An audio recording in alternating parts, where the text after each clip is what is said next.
இங்க பாத்தீங்கன்னா இந்த பொண்ணு குழந்தைக்கு பால் குத்தினே இருக்காங்க. திடீர்னு மாமியார் லேடி உள்ள வந்துட்டு அந்த குழந்தை இப்படி தூக்கி போட்டுறாங்க. என்னன்னு பார்த்தா அது ஒரு பொம்மை. குழந்தைய பெத்து கொடுத்து வக்கல பொம்மையை வச்சு பால் குத்துக்கிறான்னு சொல்லிட்டு அவங்களுமே பயங்கரமா திட்டாங்க போயிடுறாங்க. ஹீரோயினுக்கு கல்யாணம் ஆகி 4 வருஷம் ஆகியும் குழந்தை இல்லாம இருக்கும். பக்கத்து வீட்டு லேடியோட மருமகளுக்கு கல்யாணம் ஆகி 3 மாசம் தான் இருக்கும். அதுக்குள்ள அவங்க கன்சீவா இருப்பாங்க. அதனால குங்கும மஞ்சமா எடுத்து வந்து குத்துட்டு போறாங்க.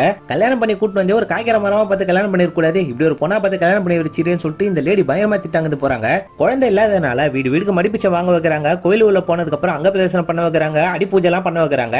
மன்சூரை சாப்பிட வச்சு இந்த பொண்ணை கஷ்டப்படுத்துறாங்க. என்னாலும் சரியான குழந்தை என்ன போகுதுன்னு சொல்லிட்டு இந்த பொண்ணு எல்லாத்தையுமே பொறுத்துக்கிறாங்க.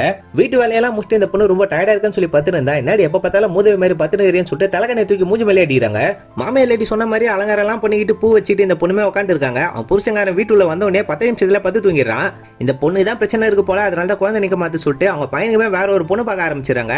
இது கேட்டதான் அந்த பொண்ணு வந்து பயங்கரமா டென்ஷன் ஆயிட்டு கத்துறாங்க.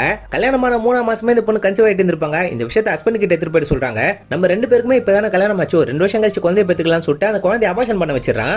இந்த உண்மையை இந்த பொண்ணு சொன்னதுமே மாமியார் ரொம்ப ஷாக் ஆயிடுறாங்க. இதுக்கப்புறமேட்டு இந்த வீட்டுல நான் இருக்க மாட்டேன்னு சொல்லிட்டு அந்த பொண்ணு அங்க கிளம்புற நேரத்துல அவங்களுக்கும் மயக்கம் போட்டு கீழே வந்துடுறாங்க.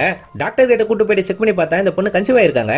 ஹஸ்பண்டும் மாமியாரும் இந்த பொண்ணு கிட்ட மன்னிப்பு கேட்கிறாங்க. இந்த பொண்ணு இவங்களோட வீட்லயே இருந்து நல்லாவும் பாத்துக்க ஆரம்பிக்கிறாங்க. அப்படி இந்த படத்தையும் முடிக்கிறாங்க.